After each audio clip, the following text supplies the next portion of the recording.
where we are going to be talking about exploring somatic mutations in cancer with our database and analysis tools. I'm just here to do a brief intro. I'm the Head of Scientific Marketing and Communications. Then I'm going to hand over to our science team who will walk you through our products in more detail. So to start off, I wanted to contextualize Cosmic in the wider sphere of cancer research and technology development, because we're seeing exponential growth at the moment. And cancer was first recorded in 1600 BC, so we've known about it for a very long time. But it took nearly 4,000 years to go from our first written record of cancer to having anything beyond very basic surgical innovations, and that was radiation in 1898. Fast forward and we begin to see progress with chemotherapy in 1943. And then with the resolution of the DNA structure in the 1950s, we then see these increases coming thick and fast. So we got the first targeted cancer therapy and the oncogenes discovered, then first human oncogene cloned, monoclonal antibodies, gene therapy clinical trials approved, although we still know they're not making too much progress in that. And in 1990, we had the Human Genome Project launched. It took 13 years to go from it being launched to having the first human genome completed. And just before that was released, that's when Cosmic was launched in 2002. But then within a decade, they then said, oh, we're going to do 100,000 genomes. And that was launched in 2012 and completed by 2018. Come to today, and Illumina have just launched their NovaSeq X series, which can sequence an entire genome for just $200, and each machine can do up to 20,000 genomes per year. Why have I said all of this? Because just looking at this one graph, you can see this huge exponential growth in the amount of data, the amount of research, the amount of understanding. We've moved beyond just targeting cancer with blunt instruments like just chemotherapy or radiotherapy, and we're moving into an era of personalized medicine. But with that comes way too much data. And the more we understand about cancer, the more we understand we don't know very much at all. And that can be seen purely through the research out there. So just in 2020 alone, there were more than 30,000 publications featuring cancer and mutations. And in Cosmic alone, we have recorded more than 6,800 distinct types of human cancer. How is any one person supposed to keep up to date with all of this? And have that broad overview of what's going on in cancer around the world when there's so many articles? It's impossible, and it's creating a bottleneck where that analysis gets stuck. So Cosmic's here to try and collate all of that. What we do is we advance cancer breakthroughs with gold standard genomic data. Our intention is to help the global cancer research community like yourselves conduct your science better and faster, and we do that by presenting easy to understand, streamlined and quality filtered data on cancer mutations. We've been doing this for more than 20 years via a process of manual curation. We make sure that data is streamlined, standardized and easy to understand, and we also provide tools that help you analyze and take action.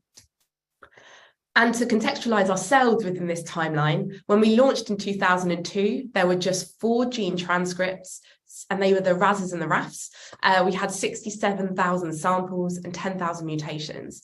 Fast forward to today and our latest release, which came out just a few weeks ago, we have more than 56,000 gene transcripts, more than 5 million gene mutations just within exons. We have more in non-coding regions, more than 1.5 million samples, 311 genes recorded in our Actionability resource, which Steve will talk about later, and our cancer gene census, which is genes that are known to have a causal role in cancer. There are more than 736 genes. So you can see that we're trying to keep as up to date as possible with what's going on in the wider world. How do we do that? Well, first of all, we identify key data.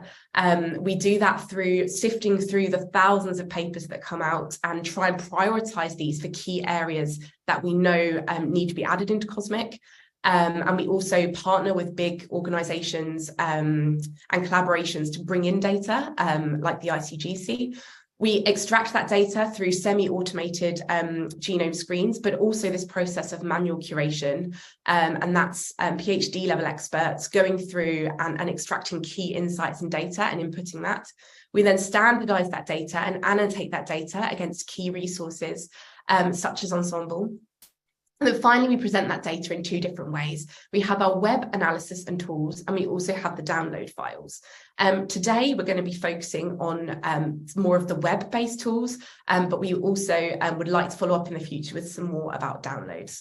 So this is what we're going to be covering. We're going to kick off by talking about cancer histologies and our gene histograms with Jen Wilding. We'll then pass on to how in Cosmic you can classify cancer genes and look at biological function with Mike Starkey. We'll then move on to how you identify the pathogenic and driver mutations from the passenger mutations with Helder. And again, Helder will be talking us through how you can then visualize those mutations within the 3D protein structure. And finally, we'll move on to treatments, trials, and resistance mutations, our actionability resource with Steve. So I'm now going to hand over to the science team who know far more than I. So over to you, Jen. Good afternoon. My name is Jenny, and I want to start off today by showing you just one of the ways that you can access and explore cosmic data on our website. We're going to be looking at a particular subtype of lung cancer called non-small cell lung cancer, or NSCLC. And I'm going to show you how to identify and analyze genes with mutations in this cancer using a tool called the cancer browser. Next slide, please. So lung cancer is the third most common cancer in the UK after breast cancer and prostate cancer. And NSCLC accounts for about 85% of all lung cancer. So it's a very common subtype of cancer. It is itself comprised of three subtypes: squamous cell carcinoma, large cell carcinoma, and adenocarcinoma. And unfortunately, survival of these patients remains poor, hasn't improved much over the past 20 years, but hopefully this is going to change with the advent of targeted therapies that are being introduced. Additionally, the poor prognosis in these patients is compounded by the fact that many of them are only detected at a late stage of disease. So to begin our analysis of non-small cell lung cancer, can I have the next slide, please? We begin to navigate to the main Cosmic web page, and if we find the tools bar at the top, click on that and select Cancer Browser. If you take us to the next slide, please. You'll see that on the column on the left-hand side, there's a comprehensive list of all the primary cancers that we'd find. And so here we scroll down and selected lung. And because we want to look at all NSCLC, regardless of the sublocation within the lung, in the subtissue selection, we'd select all. For histology selection, NSCLC is a type of carcinoma, so we'd select carcinoma, and in the final column, we'd scroll down until we find non-small cell carcinoma and select that. Then by selecting Go at the bottom, if you give me the next slide, please. This is a graph showing the top 20 most commonly mutated genes in non-small cell lung cancer. First of all, I just want to point out that the red bars are indicating the number of samples that are being tested, and the blue bars are indicating the number of samples that have mutations in those. We can see that the top three most commonly mutated genes in NSCLC are P53, EGFR, and KRAS. So if you want to explore any of these mutations in further detail, you click on the top, the blue bar for each of those genes. Each of the mutated genes. So we'd start off by looking at P53. Can I have the next slide, please? And so this is a very busy slide, but if you start focusing on the central graph, this is indicating the length of the gene on the x-axis and the numbers of mutations or frequencies of mutations at each particular position on the y-axis. And what is immediately obvious is that we see a pattern of widespread mutation that affects most of the gene or covers most of the gene. And this is typical of what we see for a tumor suppressor gene, and is going to include a range of inactivating mutations that will lead to the loss of key functions of the protein. Now, if you look at the bottom of the screen, you'll see insertions and deletions. And there are a number of these, again, affecting the length of the gene. And these would typically result in frame shift of the triplet reading frame and lead to introduction of a novel stop codon, truncating the protein just downstream of the insertion deletion. So if we go back to the middle part of the graph, again, I want to focus on the fact that most of these mutations occur in the central part of the protein, and that corresponds to the purple domain you can see in the middle. This is indicating the DNA binding domain of p53. And so it's clear that if we mutate p53 in that central region, we're likely going to affect the ability of p53 to bind efficiently to DNA. So in terms of p53 function, p53 has long been called the guardian of the genome, and this is largely because one of the main roles of p53 is to identify and bind to sites of DNA damage, where it can initiate various forms of DNA repair. In the site of catastrophic DNA damage, can also initiate apoptosis. So both of these roles act to protect the cell from aneuploidy and accumulation of mutations through incorrect repair. So that it's clear that mutations in this region will affect the ability to bind to DNA and result in critical loss of tumor suppressive function of the gene. So on the right-hand side, I very quickly just wanted to show you that you are able to, in this kind of gene view, also select the types of mutations that you'd like to focus on. There is a drop-down menu, and you're able to, for example, if you wanted to exclude synonymous mutations, or if you specifically wanted to look at frame shift deletions, you are able to do that. Next slide, please. So this is the mutation profile that we see for EGFR, and you can immediately see that it's very different. And we see that this is the typical mutation profile of an oncogene, where there are peaks of recurrent mutations, and these indicate a gain of function mutation. So the mutations that are indicated here, L858R and T790M, these two mutations will be referred to my colleagues throughout the rest of the talk, as well as they go through their different sections. In terms of function of EGFR, this is a tyrosine kinase receptor. It signals through RAS and PIK3CA pathways, and the main mutation that we see in over 2,500 samples, the L858R, affects the tyrosine kinase domain of the protein and essentially results in constitutive activation of that protein, which acts to promote cell growth and survival of the cells. So next slide, please.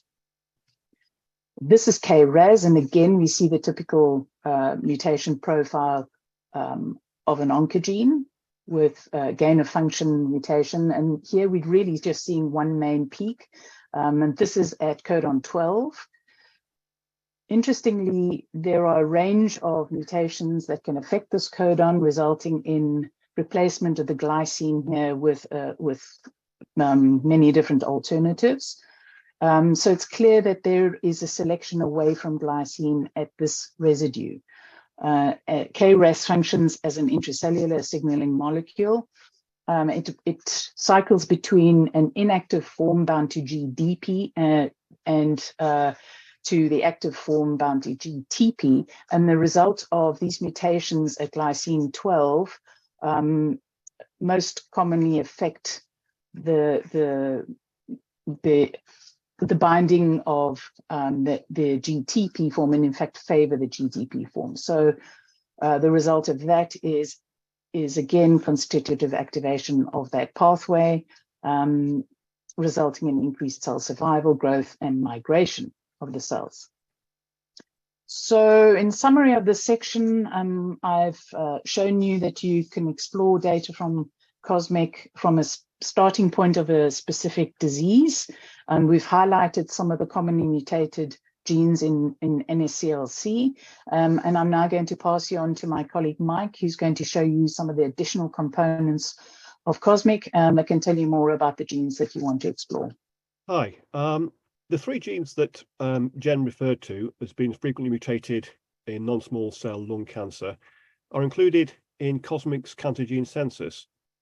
This was launched in 2002 with the objective of consolidating the 30 years previous research into identifying cancer genes.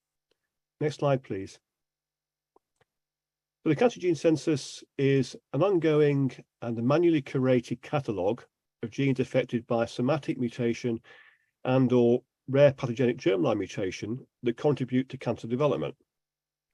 And in contrast to cancer gene lists assembled on the basis of in silico analyses, compilation of the cancer gene census is based entirely on the manual curation of both published mutation data and experimental evidence demonstrating that a gene has a function relevant to cancer.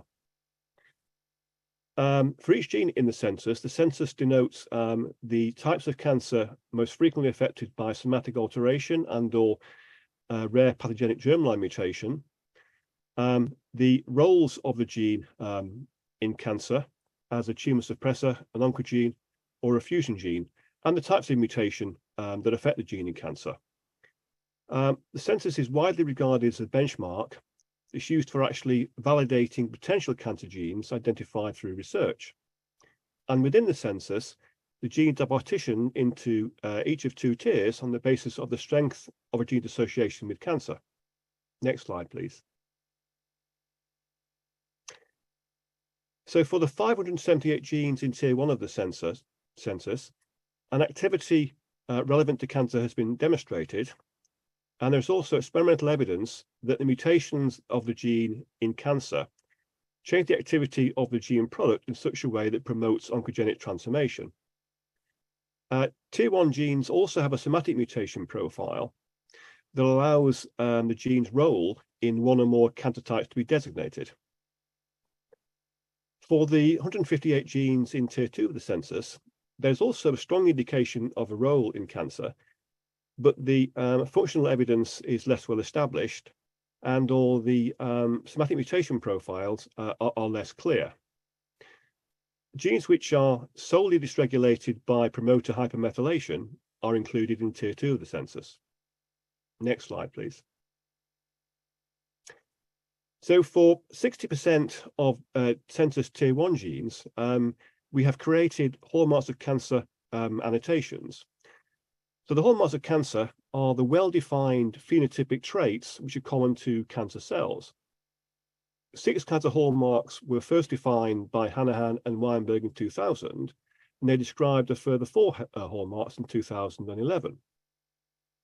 Within COSMIC, the tumor-level phenotypic traits have been adapted to provide a means of actually functionally describing how individual tier 1 census genes contribute to cancer development and progression.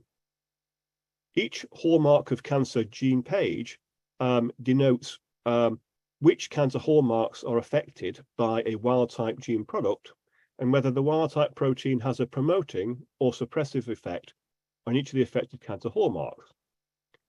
For each affected cancer hallmark, a summary of the evidence which underpins the promoting or suppressive designation and a link to the literature source are provided.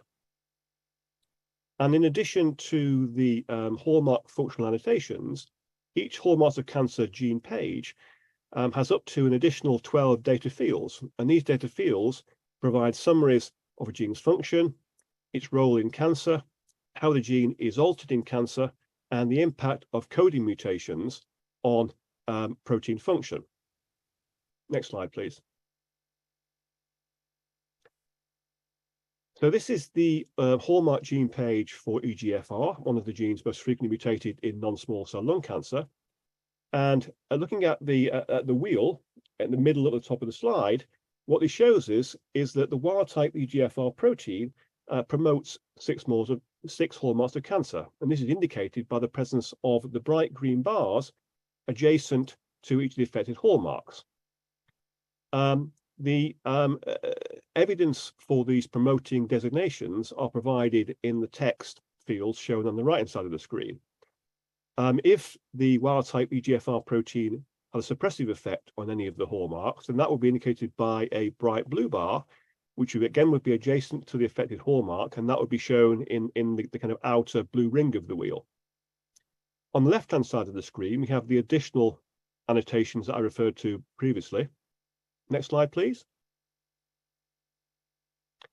These annotations include EGFR's function. So as Jen said, It's a cell-surface receptor for members of the epidermal growth factor family, and it has intracellular tyrosine kinase activity. It is involved in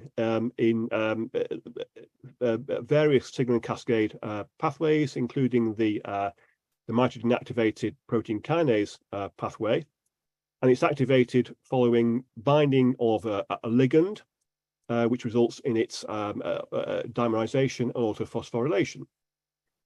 EGFR, as we know, is both frequently overexpressed and also affected by recurrent missense mutation in non-small cell lung cancer, and this includes the L858R mutation, which Jen showed in the EGFR somatic mutation profile previously. On a hallmark of cancer gene page, it's possible to toggle between a graphical view and a tabular view of the effect of the wild type protein on the cancer hallmarks. So on the previous slide, we showed the wheel, which is the graphical view of the effects of wild type EGFR. On this slide, we see the tabular view of the same thing. And this type of, so what we see here is that EGFR promotes 6 cancer hallmarks, including proliferative signaling and escaping programmed cell death.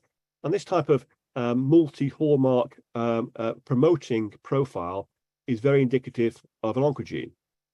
Next slide, please. So this is now the hallmark page for KRAS.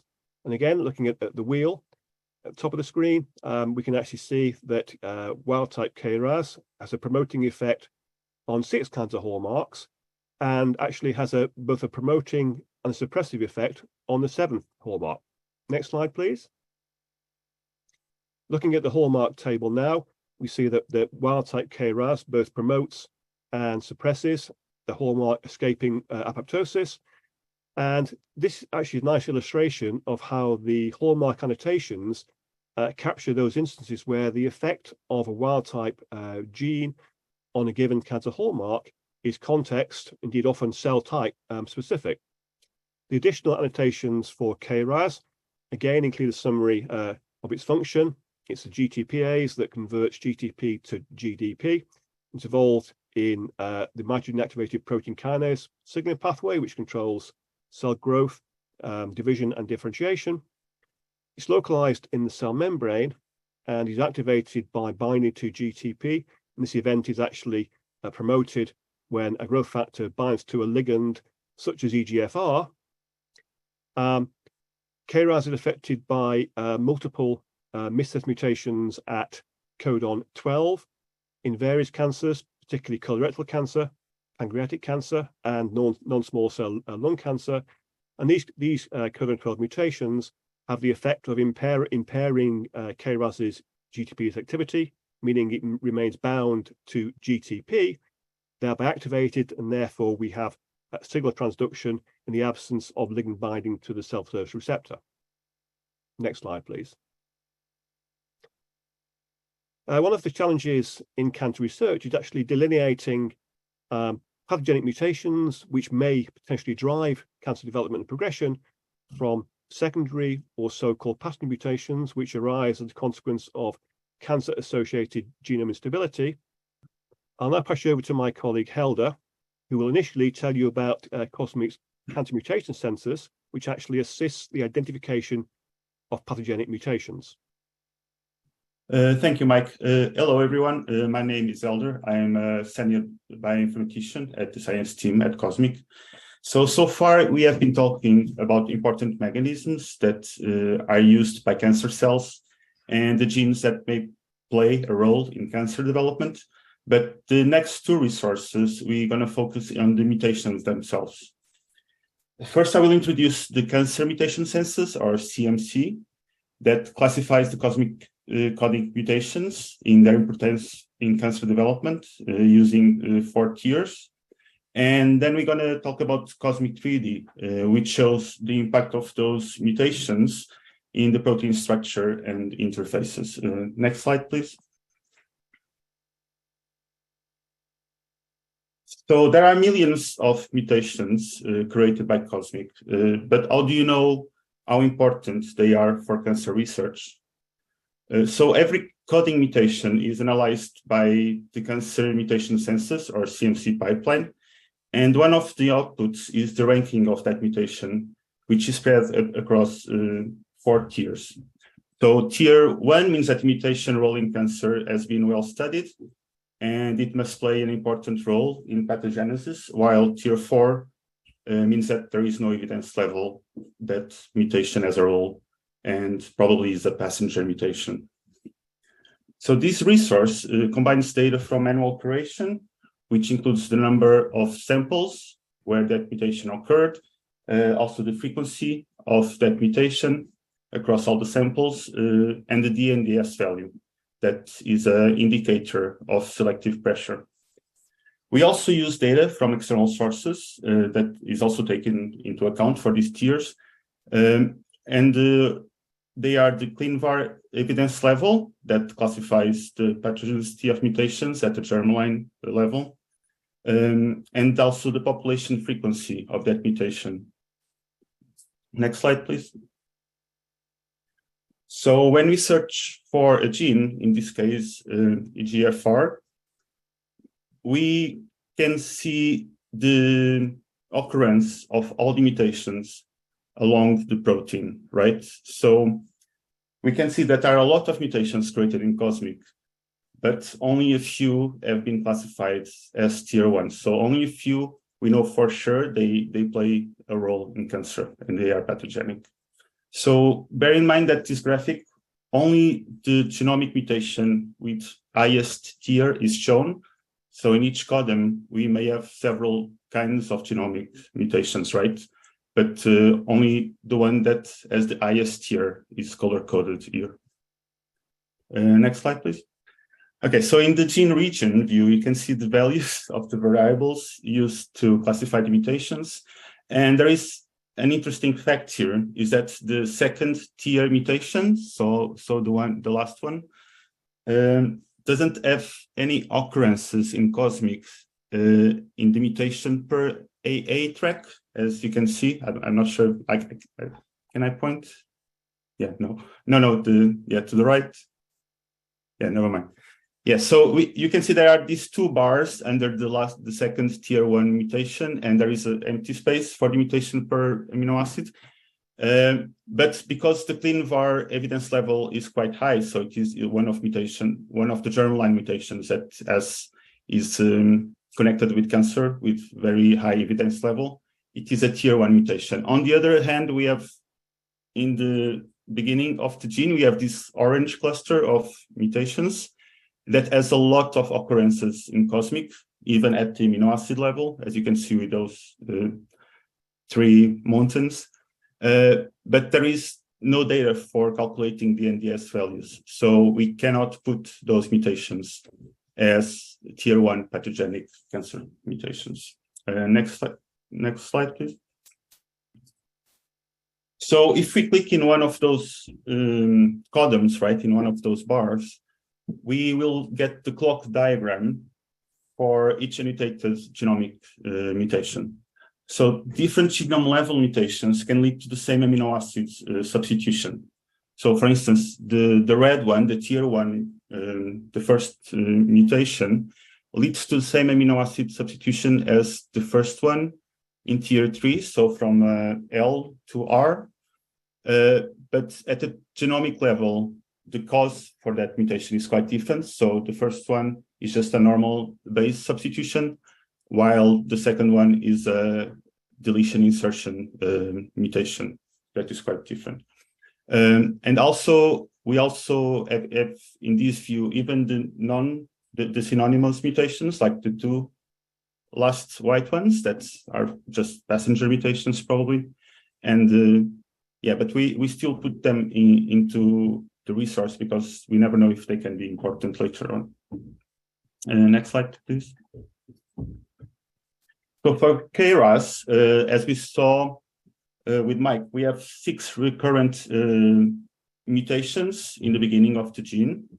This is a glycine that can mutate to various amino acids. This glycine is really important in the protein function because it binds to the substrate, to GDP. Next slide, please. So at Cosmic, we also try to characterize the impact of these mutations in the protein structure. And that is only possible if we have experimental structures from PDB, for instance, from X-ray crystallography, so we can map those mutations to the protein structure and visualize it. Next slide, please. So that is accomplished by the Cosmic 3D resource. So basically, it integrates all the cancer mutations that we have at Cosmic and maps them to all the existing protein structures that are known so far. So most of the proteins, the human proteins, they don't have experimental structures for the entire chain and for the entire molecule. So that's why we need to align all the sequences we have in Cosmic with all the sequences we have a structure for and get the matching regions. So we can match the proteins to the structures. Next slide, please. So to use the resource, you just need to search for a gene of interest. In this case, we are looking for the structures that map to the EGFR gene. If there are any structures, you're going to get a visualization like this one, where you can select which, so many structures can map to, we can have many structures that were determined for the same gene, right? Or similar genes, and all of those structures can be selected on this drop-down list. The drop-down also says if the structure has a ligand or if it is multimeric and so on. The occurrence of that mutation along the protein, along the chain, is color-coded basically. So white, that means white in the chain. It means that we don't have any mutations recorded in that position, then goes from yellow to red. If we have a high occurrence of mutations, we can also see that blob, that yellow and red blob. That means it's the volume occupied by the wild residue in that protein. We also calculate something called F pockets. Basically, are these tiny volumes inside the protein where small molecules can fit. For this structure, for instance, we got the result for the F pocket that we can then select in the same window, and that F pocket comes as a blue blob that tells you what the format of the molecule that could fit inside that pocket. This can be really useful when researching new cancer therapeutics. Next slide, please. So in the same view, under the protein structure, we get the tracks, right? So in this case, for the KRAS gene, we can see again in the beginning of the gene, as we saw with Mike and Jenny, we have at the position 12 a spike in the number of mutations. So in that track view, you can actually select the mutation you are interested in, so one of those pink rectangles. And if you click on it, you can see the volume occupied by the side chain of the mutated amino acid. So here you can see that that purple blob is very close to a substrate, and that is probably GDP. So it means that it's really important because it's close to a substrate and it is an important region of the protein. So we have more tracks in this view under that pink track, but there are so many tracks that we didn't have space to show it. And yes, all the sequence level annotations that are imported from UniProt, but we also have other annotations that you can see in this view. Can you go to the next slide, please? So this is just another view for KRAS and what happens when you click in one of the mutations. So the Cosmic 3D pipeline, it calculates the impact that each mutation can have in the protein structure and interface. It also says if that mutation falls into an important domain of the protein. So for instance, here we can see that it's in a it's in a chain that is a GTPase, for instance, for KRAS.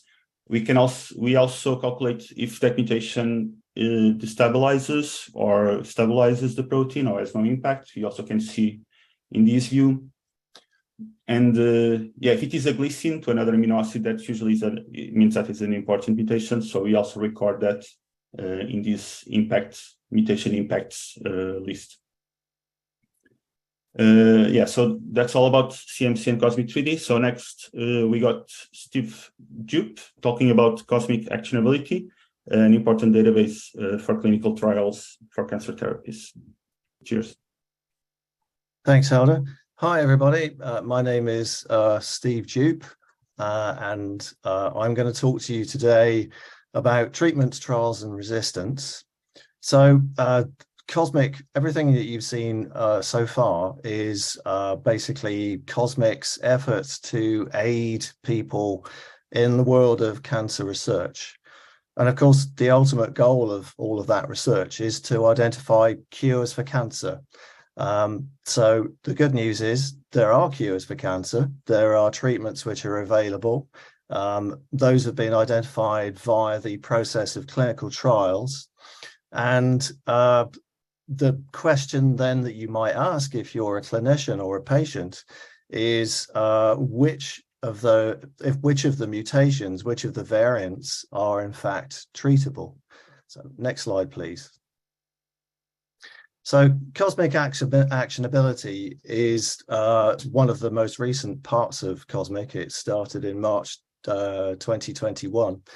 And the idea behind it was to collect information on the availability of treatments, what would be referred to by the pharmaceutical industry as the drugs, that can be used to treat cancer patients with somatic variants. We track the progress of new treatments through the stages of drug development, up until the point when they become approved by the various regulatory bodies around the world, and become therefore available for your GP or your specialist to prescribe. We also collect a little bit of information from clinical one-off cases where essentially somebody's been given a drug and it's worked spectacularly well for them and gets reported in the literature, because that increases the breadth of the variants that we are able to include. But all of this data has come from experimentation that's been done in humans, and the vast majority from clinical trials. So there are databases for clinical trial information, and they're a very useful starting point for me. I make extensive use of them, but there's also information available in the literature. And the reason that I go to the literature to identify information is because the clinical trial databases can be a little out of date. And quite often, the first place that results of trials appears is in the literature. So that when a new version of Actionability comes out, typically we can identify results for about 50% more completed trials than you would find if you went back and just looked in the clinical trial database. So the data is available as a downloadable file that you can open in a spreadsheet. It is a little bit clunky. You do have to filter on the right columns to get the right answers, but we are going to be producing some how-to guides to help people answer the questions they're interested in, and that there's everything that's in the file is explained in the README file that comes with the download. So if you look at the panel on the right-hand side, this is the statistics for version 7, which is the most recent version that came out within the last month. And you can see in the genes column that I have 72 genes which are fully curated and 311 which are included. So the difference is genes which are fully curated have all the trial information I can find for variants in those genes has been included in the database. So it's what I would think of as being fully covered. There are hopefully no other trials missing. That contrasts with the genes included. So those genes, why are they included? Well, they're there because they were mentioned in a trial along with a gene which is one of the genes that I fully curated. So they're sort of the, rather than miss out some information from a trial, I'll include everything that the trial intended to look at. And but those are not fully covered. There probably are additional trials for those genes. So next slide, please. So what kind of questions can you ask of the actionability data set? Well, here are some examples. So for instance, one very obvious question, if you're a clinician and you've just got some the mutation results back for your patient, are there any treatments available for NSCLC patients that have the EGFR T790M mutation? I think you'll need to click again to animate the slide. Yes. So the good news is that there is a drug now that will treat people who have T790M.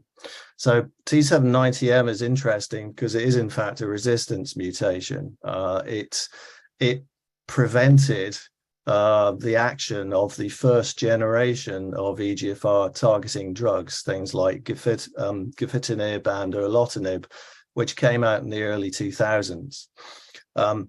What happens when people who have NSCLC with those mutations, when they're given the targeted drugs, they work brilliantly well for maybe 2 years, 3 years, if you're lucky. But then sadly, what happens is the tumor evolves and it basically tries to find ways to survive even with the presence of the drug. So sadly, what happens is the drugs become less effective. And one of the reasons for that is mutations within the tumor. And this T790M mutation is one of the most common ones in NSCLC. So it was a big relief to everybody in the community when osimertinib became available, which happened about 2 years ago. So there is a drug now, but are there any alternative drugs in development? So, and the answer to that is yes. There's a drug called almonertinib, which is in phase 3 development, and you can see several other drug combinations are available in phase 2, and then some also in the even earlier stage of phase 1. So that's good news. That there are going to become, very likely will become additional drugs available to treat patients who have this mutation. So what about, so of those, are there any of those treatments which are in a completed trial that actually have results? Well, now you can contrast that with the previous example. So you can see in phase 3, none. So that almonertinib trial is still ongoing. There are no results yet. Phase 2, there are some results available, and it's with those results you could go and look at and see whether it's likely that those are going to progress to the next stage. Are there any T790M treatments that have trials that are completed, but no results as yet? So next, click of the button, please. So yes, there are. There are 4 trials which are ongoing with 3 different drug treatments, in fact, where those results have not come out yet. And one of the things that I do between releases, and I should have said that we're aiming for 4 releases a year, so quarterly updates, is I go back and look at all the trials that don't have results yet to see whether they've come out, to see whether they've been published over the past 3 months. One more click, please. So are there any trials for T790M that were unsuccessful or were terminated for whatever reason? And you can see that there were some which were terminated. Now, this is something extra that I attempt to do, to identify the reasons when a trial is essentially abandoned. Why was it abandoned? Was it because there turned out to be unpleasant side effects of the treatments? And that's very useful information because it affects whether somebody would like to try and use that drug for a different disease, which is called repurposing. So if you're interested in drug repurposing, you really would like to know if that drug was tried in a trial, was it abandoned because there were unpleasant side effects, which toxicity, which would make it much less attractive as something to try in a different disease population. Actually, the most common reason for trials being abandoned is that they fail to recruit people fast enough within a timely fashion. Next slide, please. So I already mentioned that unfortunately, when cancer is treated, it's quite common for the tumor to respond well initially, but then for resistance to occur as time goes by. And there are many publications that document the mutations which are thought to be the cause of the resistance to the treatment, to the drug. And Cosmic collects these in a catalogue of resistance mutations, which you can see via our website, or you can download as a large file of that information. There are 27 columns available in the download, and I won't tell you about all of them, but obviously it tells you the gene, it tells you the name of the drug, it tells you the disease that the resistance occurred in. It identifies the variant, the mutation at the amino acid and DNA level. It also contains the genomic mutation ID, or the COS-V ID, which is an ID that you can use to go and find the mutation frequency information back in main Cosmic. And it also has a link to the PubMed ID, which identifies the literature where the information was obtained. So what kind of questions can you ask of this data set?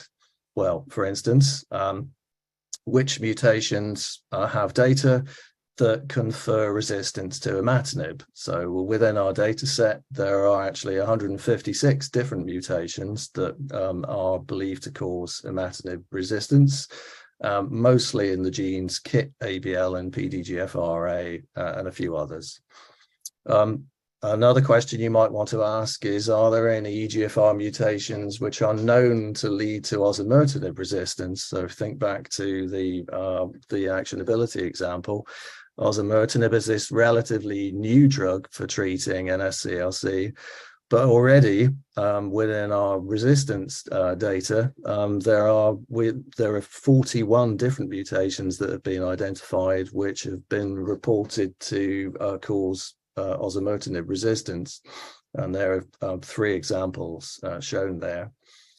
Final question here is, can KIT mutations cause imatinib resistance in gastric cancer?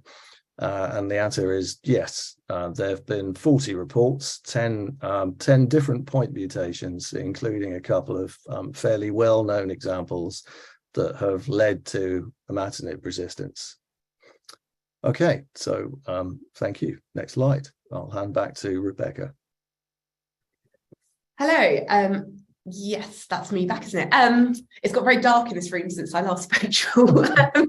So in summary, we talked you through the lens of NSCLC, how our cancer browser, gene histogram, CGC, Hallmark, CNC, Cosmic 3D, and actionability resource, as well as resistance, can give you an overall view, and you can do that for many different genes, not just looking at NSCLC. But I wanted to say we haven't had time to cover many of our other resources that we've got. A huge one is Cosmic Mutational Signatures. We also have the cancer cell lines data set. We record a lot of rich metadata relating to the tumour samples where variants were sequenced from, such as patient ethnicity, tumour stage and grade. We also have other data sets such as copy number variants. And we also haven't spoken around navigating and interpreting our download files. This is just the web side, but there's a lot of rich data in our download files as well. I wanted to kind of speed through that to say thank you for listening, just in case there's any questions. I've got QR code here. If any of you have got your phones, you can quickly scan it and just provide a quick bit of feedback, and also tell us what you'd like us to cover with our webinars.